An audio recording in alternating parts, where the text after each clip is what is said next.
So I'm going to give you a quick update on my Powerwall in use.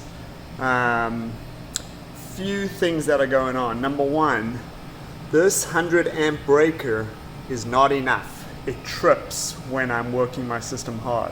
The reason is it's rated at 100 amps at 12 volts. This is a 7S system, so really I'm pushing 25 volts or 29 volts when fully charged at 60 amps. 29 volts at 60 amps is more than 12 volts at 100 amps, so it actually does trip that breaker. So temporarily I wired in this disconnect, and I've ordered a 250 volt version, a 250 amp version of that. 250 amps at 12 volts is like 125 amps at 30 volts, so I think that'll be better suited to the system, and this is just temporary to wire it in. Right now I am running my portable air conditioning here in my garage to cool my house, or to cool my garage while I work.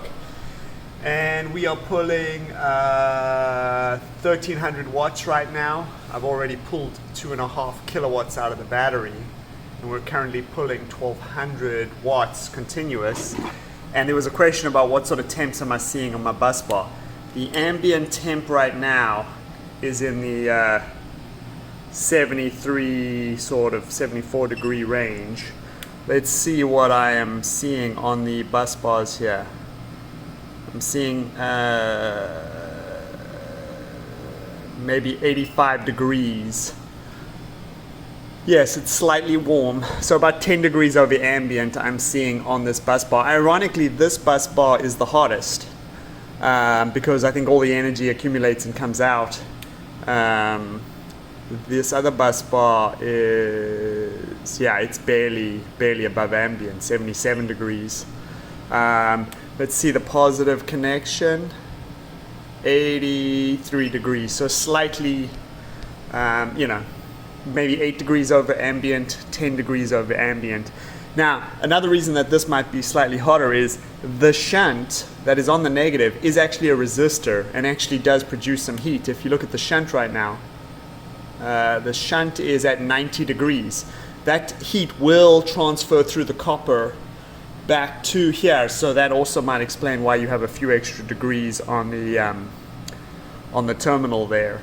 And let's look at the actual bus bars here. 3-4 degrees over ambient. So this is 8 gauge wire. There was a question whether 8 gauge wire is enough for 70 amps, but really I'm seeing no decent temperatures. I'm seeing no real temperature increases on these bus bars. Like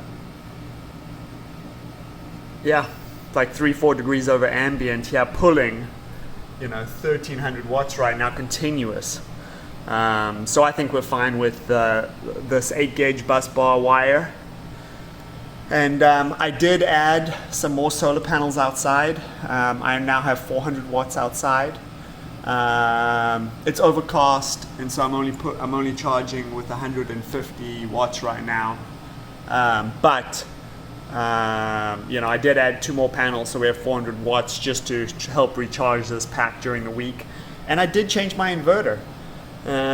This is now a 2,500 watt pure sine wave inverter. I had the 1500 watt inverter, which in theory is enough to, cover the 1300 watts that I am pulling. The problem was the initial startup current that air conditioner would pull. It would peak at 2000 watts for a few seconds while the air compressor, the refrigerant compressor fires up, and that would actually trip out the 1500 watt inverter. So I actually upgraded to a 2500 watt inverter, and it's great. No problem starting up anything, and no problems with the inverter tripping out during that initial startup sequence. So that's good. So I'm just waiting on a larger breaker over here, and once I get a larger one of these breakers, I think the system will be running good. Thanks for watching.